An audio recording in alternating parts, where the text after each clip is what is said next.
આવી જાય છે. કોણ એવા બહેન હશે કે સવારે હસતા હસતા ઉઠે, ચલો આજે રસોઈ બનાવવાની છે? કોણ રાજી થાય? બધાને જ્યાં છે ત્યાંથી મુક્તિ જોઈએ છે.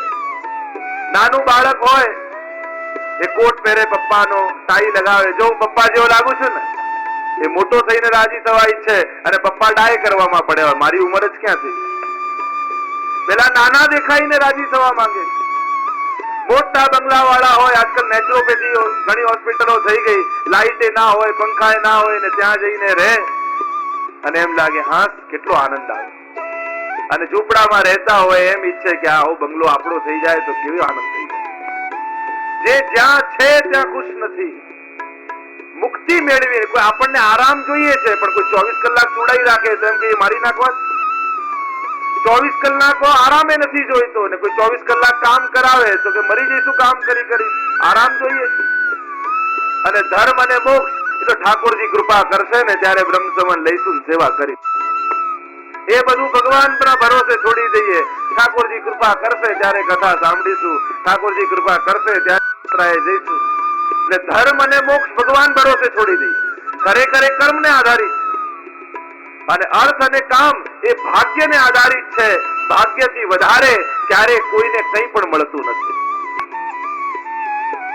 એ ભાગ્યને આધારે પણ એને કર્મને આધાર પર મેળવવા ઈચ્છીએ તો 4 પ્રકરણ મહાપ્રભુજી બતાવ્યા.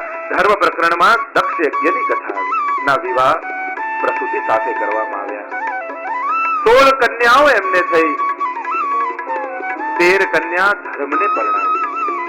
બહુ સુંદર ધર્મનો પરિવાર. સમય અભાવ છે તેમાં વધારે ઊંડાણમાં નહીં જઈએ.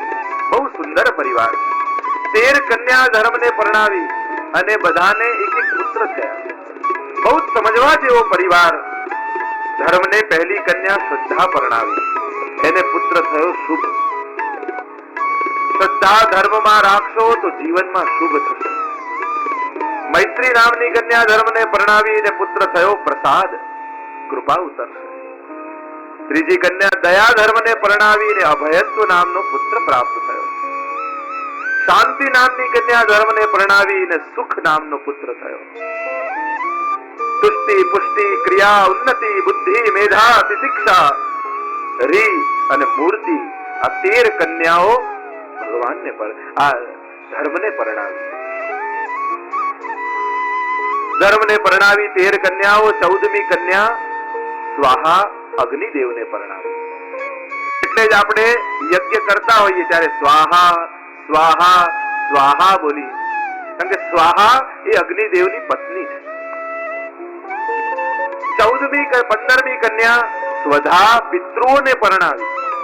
એટલે પિતૃ યજ્ઞ હોય ત્યારે સ્વધા સ્વધા સ્વધા એમ બોલવામાં આવે. સ્વધા એ પિતૃની પત્ની છે. અને 16મી કન્યા સતીના વિવાહ મહાદેવજી સાથે શિવ સાથે કરવામાં આવ્યા.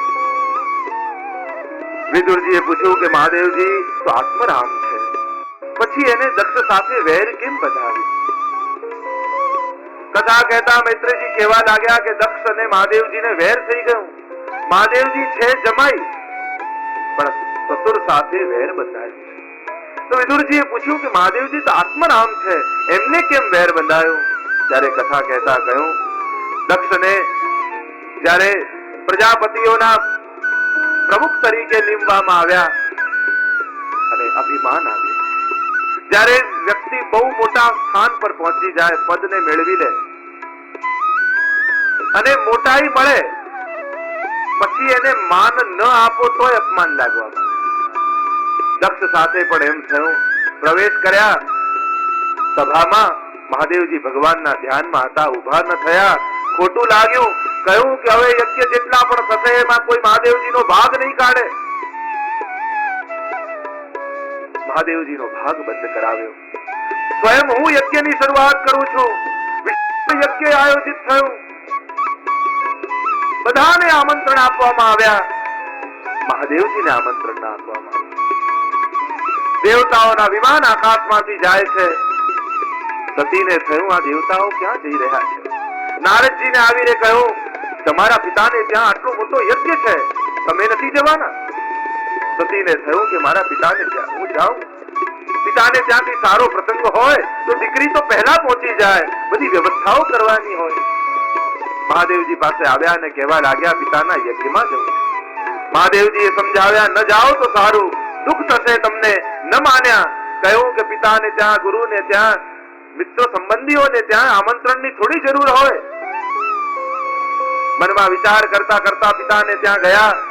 પિતાને ત્યાં જઈશ, મારું સ્વાગત કરશે, મને મળવા આવશે.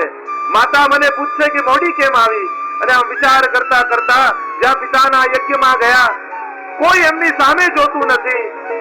યજ્ઞ કરતા પિતાની પાસે પહોંચ્યા સતીજી, મોઢું ફેરવી લીધું છે, માં પણ સામે જોતી નથી. તો કહેવાય એવું દ્રૌપદીને મળ્યું છે. પ્રસિદ્ધ કથા છે, ઉત્તાનપાદ રાજા છે, બે પત્નીઓ છે, સુરુચિ અને સુનીતિ. બંનેને એક એક પુત્ર છે. સુનીતિને પુત્ર છે ધ્રુવ અને સુરુચિને પુત્ર છે ઉત્તમ. આધ્યાત્મિક અર્થ એમ કર્યો, ઉત્તાનપાદ એટલે પ્રત્યેક જીવ. ઉત્તાનપાદ જેના પગ ઉપર અને માથું નીચે, પ્રત્યેક જીવનો જન્મ થાય તો આ જ દશામાં થાય. અને પ્રત્યેક જીવની સામે બે વૃત્તિઓ આવે, બે માર્ગ આવે, એક સુરુચિનો માર્ગ અને એક સુનીતિનો માર્ગ. રુચિ માનીતી છે અને સુનીતિ અમાનીતી છે. આપણા બધાની સાથે પણ એમ જ થાય, રુચિનો માર્ગ ગમે, નીતિનો માર્ગ ગમતો નથી.